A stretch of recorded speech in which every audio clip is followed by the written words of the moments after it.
Tombez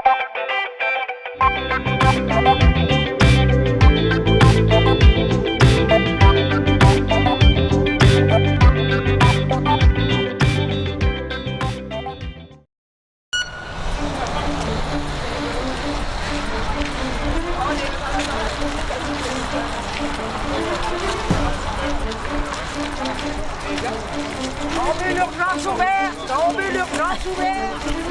Exact. Alors, pas de travail, pas de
Bonjour tout le monde. Ah, bon.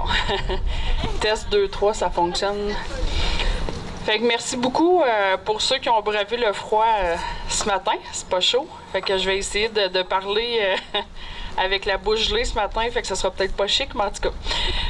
Dans le fond, on a tous à cœur le centre de santé de Santerre. On se le cachera pas. C'est un peu l'objectif de la marche d'aujourd'hui. On a travaillé fort et surtout l'équipe du comité de travail, Jean-Maurice également, je le vois là-bas, on a essayé différentes stratégies. On n'est pas arrivé à une conclusion positive, malheureusement, mais tout n'est pas terminé. Je vous le cacherai pas, j'ai parlé 1h40 avec Caroline Roy hier. Donc, vous pouvez déjà voir, qu'ils sont quand même très intéressants de nous jaser.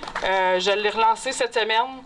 Fait que là, je trouvais que le temps était un peu long avant le retour. Fait que, vous le savez, nous autres, on travaille vitesse grand V. Donc, je l'ai relancé. Fait qu'elle me dit, je te rappelle après-midi. Fait que ça a été fait. Puis c'est vraiment vrai, là, je l'ai compté. Je pourrais vous dire, c'est 1h41, 35 secondes précisément. Fait que ça démontre, je pense que le CISAT, je vais dire le CISAT, là, je ne pointerai pas nécessairement à Caroline Roy, mais le CISAT est vraiment intéressé de collaborer avec nous. On en est où dans tout ça? C'est simple. Les horaires ont été brassés, rebrassés. Certains vont dire oui, mais je pense que ça marchait. Oui. Je comprends. Eux autres, ils ont peut-être d'autres choses en arrière. C'est très technique. Certains employés, peut-être probablement plusieurs, sentaient quand même une pression de dire oui à tout ce qui était à faire. Fait que c'est certain, lorsqu'ils ont été rencontrés, des fois, c'est pas évident. Fait qu'on met pas le blâme sur personne. Ce qui est important, c'est que nos employés, justement, si on veut pas perdre plus d'heures qu'on a là, je pense que c'est important qu'on les respecte là-dedans. Qu'on arrête peut-être des questionner à savoir qu'est-ce qui se passe à l'interne. Je pense par respect, si on veut les garder en santé, en forme, autant physiquement que psychologiquement, c'est vraiment, vraiment important de les laisser décanter tout ça. Eux autres aussi ont été déçus. Je l'ai dit à Caroline Roy. Écoute, on est une petite municipalité. Tout le monde est déçu, tout le monde était frustré, tout le monde était vraiment découragé du dernier point de presse. Ça l'a été dit, je vous dis, j'ai tout dit. Fait qu'il n'y a pas eu de cachette. Fait qu'on a commencé avec un peu l'historique, qu'est-ce qui s'est passé, pourquoi c'est arrivé. Et là, on a décidé qu'on a regardé vers l'avant. Vous le savez, on avait, dans le fond, sorti des sous. La Ville avec différents partenaires pour avoir mettre en place un programme d'attractivité. Donc, c'est là-dessus qu'on travaille. On va travailler avec les CISAT. On ne sera pas seul. C'est vraiment une belle collaboration qu'on va faire.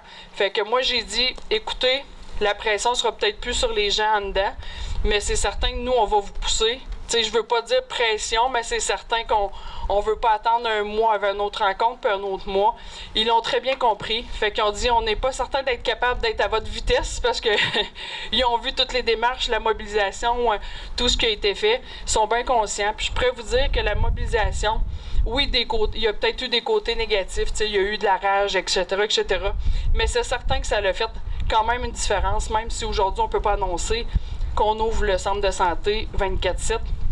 Mais c'est certain que vous avez été entendus, ils ont suivi, ils ont tout entendu, ils ont tout vu ce qui s'est passé. Fait que c'est certain que la mobilisation fait une différence. C'est officiel. Maintenant, on essaie de changer un peu l'histoire puis de regarder une autre stratégie. C'est ça un peu la vie des fois, il faut innover. Fait que je leur ai demandé d'innover eux autres aussi. Tu sais, parce qu'on a parlé d'historique d'horaire, etc. Fait que j'ai dit, ben justement, ça fait partie de l'histoire. Maintenant, pourquoi qu'on peut pas innover? Je pense que tous les employeurs du Québec doivent innover dans la façon de faire, dans les horaires, dans tout ça. Et je leur ai dit, pourquoi pas le centre de santé? Donc, c'est un peu ce qu'ils sont en train de regarder. Fait que la partie horaire va être... Je dis pas que c'est de l'autogestion, je veux pas m'avancer là-dessus, mais je sais qu'ils travaillent encore différents scénarios, mais plus à l'interne, avec leurs employés, à savoir c'est quoi qu'ils sont prêts à faire comme corps de travail, etc. Fait que ça, on va leur laisser cette partie-là. Et ce que je vous demande aujourd'hui, dans le fond, c'est que vous avez été très mobilisateurs. Maintenant, ça va être le temps de jouer complètement un autre rôle. Encore mobilisateur, bien sûr, mais très positivement. Fait que nous, on va travailler sur vraiment un programme, un plan d'attractivité, faire une promotion. On va déjà être là-dessus dès lundi matin, parce qu'on devrait les rencontrer au courant de la semaine. Là, on attend une confirmation de leur part. Fait qu'on va être 2 grosses équipes de travail au CISAT et à la ville de Sainte-Terre précisément. Et dans le fond, on va aller chercher... Est-ce que ça va être des bonus? Qu'est-ce qu'on va offrir pour aller chercher le petit plus, mettons, pour que les gens s'en viennent ici? Pour que les... Hein, on est habitué d'entendre les MOI, là, ceux qui ont suivi beaucoup là, tout ce qui se passe avec le centre de santé, les main-d'œuvre indépendantes qui sont à l'extérieur, comment qu'on pourrait faire pour les rendre permanents ici à Sainte-Terre. Puis ce que je peux vous rassurer, parce que vous le savez, ceux qui ont suivi peut-être les entrevues que j'ai faites, le CISAT demandait la collaboration de la ville pour les aider dans l'attractivité. Puis moi, j'ai dit, c'est pas vrai qu'on va sortir nos idées, qu'on va être innovateur, qu'on va sortir un beau programme, puis que quand les employés vont être recrutés, tu sais, qu'ils vont entendre parler un peu de la Abitibi-Témiscamingue, qu'ils vont s'en aller ailleurs dans un autre établissement. Fait que j'ai dit ça, on n'adhère pas à ça. Fait que j'ai dit, faut avoir... Fait que ce que j'ai dit, c'est qu'il fallait avoir une transparence des 2 côtés. Fait que, tu sais, une confiance, une transparence, qu'on allait travailler ensemble, mais c'est pas vrai que si je trouve des gens qui vont s'en aller ailleurs. Et pour vous rassurer, j'ai dit, c'est pas vrai que si je trouve des gens qui profitent des employés déjà en place pour les transférer ailleurs. Fait que ça, pour vous le dire, c'est que les employés ici sont à plus que 50 km de Val-d'Or, donc ils ne peuvent pas faire de transfert. Ça, c'est dans la loi, c'est dans la convention. Ils n'ont pas le droit. La seule façon qu'ils pourraient le faire, c'est si un employé demande de s'en aller à l'extérieur.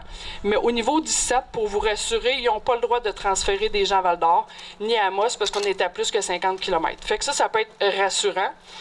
Et là, j'ai dit, oui, mais on n'arrête pas de dire, il n'y en a pas de poste d'ouvert à Sainte-Terre. Puis c'est vrai, est-ce que vous envoyez des offres d'emploi, tu sais? Il n'y en a pas. Fait que là, nous, on va mettre des efforts, comme qu'il y a eu des efforts dans les dernières semaines. Puis là, finalement, on n'arrivera à rien parce qu'il n'y aura pas de poste. Tu sais, on va arriver, la porte fermée au centre de santé. Non, on ne cherche pas personne, tu sais. Fait que ça, c'est important. Fait que ce qui a été entendu, c'est qu'on trouve une personne qui est prêt à s'établir. C'est important de dire s'établir à Sainte-Terre, pas quelqu'un de Val-d'Or qui va s'en venir ici parce que là, ça ne fonctionnera pas. Là, ils vont déshabiller Jean pour habiller Jacques, en tout cas. Fait que ce qui est important, c'est vraiment d'avoir quelqu'un de nouveau qui arrive de nulle part, façon de parler, puis qui va s'en venir à sanitaire. Fait que si on leur dit, écoutez, nous autres, on établit quelqu'un à sanitaire, que ce soit d'un loyer, que ce soit d'une maison, s'acheter une maison, quoi que ce soit, ben ils vont créer un poste. OK? Fait que ça a été entendu. Ils sont déjà là-dessus avec côté syndical, etc. Fait qu'ils savent. Fait que j'ai dit, nous, on s'en va vers ça. Fait que vous devez nous suivre là-dedans parce qu'on va faire des démarches, on va sortir des sous, puis on veut pas arriver avec rien au bout, là. Fait que ça, c'est ce qui a été entendu à ce niveau-là. Fait que c'est là-dessus qu'on va travailler. Puis je pourrais vous le dire qu'on va travailler vraiment à vitesse grand V. Ils le savent. Fait qu'ils ont dit, on va essayer t'sais, mais moi, je vais vraiment être en collaboration avec Caroline. Fait que, tu sais, on va s'écrire possiblement tous les jours. On va voir où ce qu'on en est. Puis, ils n'ont pas l'intention de nous bloquer, tu sais, dans le délai. Puis, ils le savent, tu sais. Puis, je leur ai même dit, j'ai dit, moi, je vais être très transparente. Si je sens qu'à un moment donné, c'est encore comme la dernière fois que les horaires, c'est certain que je vais sortir dans les médias. Ils le savent. Fait qu'on s'est déjà entendu là-dessus. Fait que, ils ont dit juste de nous informer. Puis, tu sais, fait qu'on veut pas perdre du temps. Vous le savez, ceux qui ont suivi peut-être le bonus que le gouvernement a offert, dans le fond, aux infirmières, ça se termine le 15 décembre. Fait que c'est pour ça que je vous dis qu'on est en vitesse grand V. Si on est capable de convaincre une MOI de s'en venir à sanitaire, elle va avoir son bonus, plus nous, on va bonifier ou, tu sais, on va y offrir quelque chose d'attrayant. Donc, c'est là-dessus qu'on va travailler. Fait on s'attend cette semaine à être capable de sortir la publicité officielle qu'on va... Fait que là, c'est pour ça que je dis, vous allez être important, mobiliser vos Facebook, des gens, des cousines, des cousins, des mononcles, des matantes, des connaissances que vous savez qui sont dans le domaine de la santé. Ça va être le temps de... on a fait parler de nous à travers le Québec avec notre mobilisation, mais là, c'est le temps de la faire autrement puis d'essayer d'aller chercher des gens. Je sais qu'il y en a qui ont déjà commencé, qui étaient au centre de santé, dire ça vous tente pas de venir, de changer de région puis vous en venir en Abitibi-Témiscamingue, ça va être le temps de le faire. Fait qu'on va vous suivre. J'ai parlé de vous. J'ai dit à Caroline Roy, si on veut que la mobilisation reste un peu tranquille, façon de parler, mais ça, c'était vous. Je l'ai dit que on était comme deux départements différents. Ben, j'ai dit, il faut les informer. Ils ne se sentent pas informés. Il faut toujours garder ça en catimini. Fait que nous, on va s'entendre à tous les fois qu'on va se jaser. OK, ça, est-ce que je peux informer de l'avancement? Est-ce que je peux? Fait que, tu sais, ça va être une collaboration ensemble pour le niveau communication. Fait que soyez certains que je vais vous tenir au courant. Est-ce qu'on va refaire des marches? On peut très bien. Là, on va s'habiller plus chaudement. On va commencer à être habitué. Là, c'est les premiers froids. On est gelé un peu. Mais... c'est comme ça, fait que vous allez être tenus au courant. On va essayer de vous informer le plus possible parce que vous allez faire partie de la recette gagnante, je vous le dis. On a espoir, on a des pourparlers avec peut-être certaines personnes. Fait que peut-être qu'on va réussir à les recruter rapidement. Fait qu'on est là-dedans, on va tout donner pour cette partie-là. Puis peut-être pour vous rassurer en terminant, non, les médecins ne quittent pas sanitaire. Je sais qu'il y a eu des rumeurs. Il y a eu des rumeurs, j'ai posé la question directement au CISAT. Il n'y a aucune mobilisation de prévue des médecins de sanitaire vers un autre point de service. Ils sont ici pour rester et il n'y a pas rien de planifié.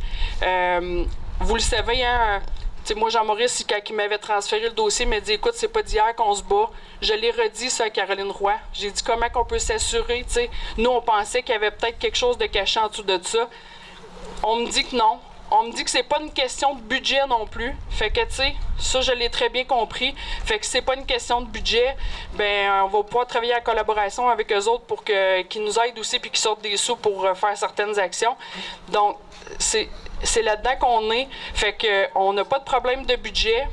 Il faut juste trouver de la main-d'œuvre. On le sait que ça sera pas facile, mais on a quand même certains prospects. Donc, on lâche pas.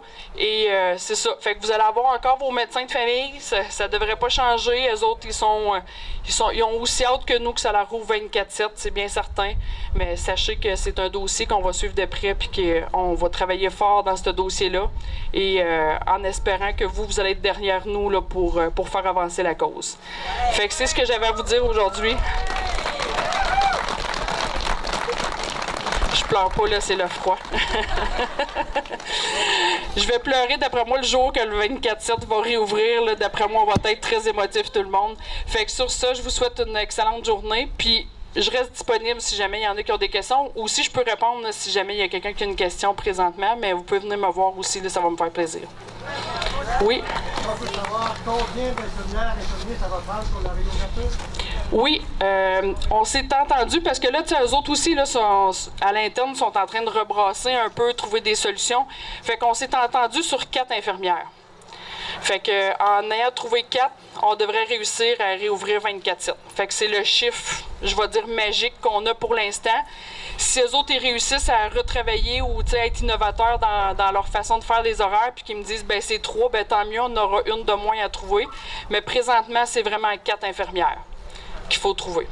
Fait que j'ai pas de date à vous dire, j'ai pas de délai, mais je peux vous dire qu'on va travailler rapidement, vraiment de façon efficace pour essayer que ça se règle le plus rapidement possible. Mais malheureusement, à l'instant qu'on se parle, on peut pas vous donner une date de quand est-ce que ça va être réglé. Il faut vraiment recruter de la main-d'œuvre. Est-ce qu'il y avait d'autres questions? Oui. Oui, avec ce que vous aviez proposé au niveau des horaires, c'était presque parfait pour jusqu'au encore 3 mois. Est-ce qu'on pourrait au moins ouvrir de 4 heures à minuit? D'offrir ce chiffre-là? Oui, ça a été vu, ça, un peu, mais pour eux, d'ouvrir, mettons, de 8 h le matin à minuit, c'est un peu l'horaire doit être la même que si c'est 24/7. Fait que c'est pour ça que c'est impossible, parce qu'ils peuvent pas faire des 12 heures à l'employé, parce que là, ça devient du temps supplémentaire quasiment obligatoire. En tout cas, tu sais, c'est très technique, là, mais je veux pas rentrer dans tous les détails. On les a entendus plusieurs fois, c'est pas parce qu'on n'est pas capable de l'expliquer, mais c'est ce qu'ils nous ont dit, que s'ils rouvrent jusqu'à minuit, ils doivent faire des horaires en conséquence comme si c'était ouvert 24 heures. Fait que c'est pour ça qu'ils peuvent pas l'offrir. Mais ils sont quand même en train de regarder différentes possibilités là, parce qu'ils l'ont regardé. Au début, c'était vraiment d'ouvrir jusqu'à 8 heures, mais là, ça faisait de 8 à 8. Il fallait que ça soit des 12 heures. Puis là, ben, ça commençait à être compliqué. Ils ne sont pas sortis à 8 heures. Ça fait que la personne, à un moment donné, allait dire peut-être de 16 heures son chiffre. Fait que ça commençait à être compliqué à ce niveau-là. Mais c'est toutes des possibilités qu'ils sont en train de regarder. Là. La question était, est-ce qu'il y a possibilité d'ouvrir de 8 heures à minuit, sans dire 24 heures, mais un petit peu plus longtemps, mais présentement, non, c'est pas possible. Oui. Allô?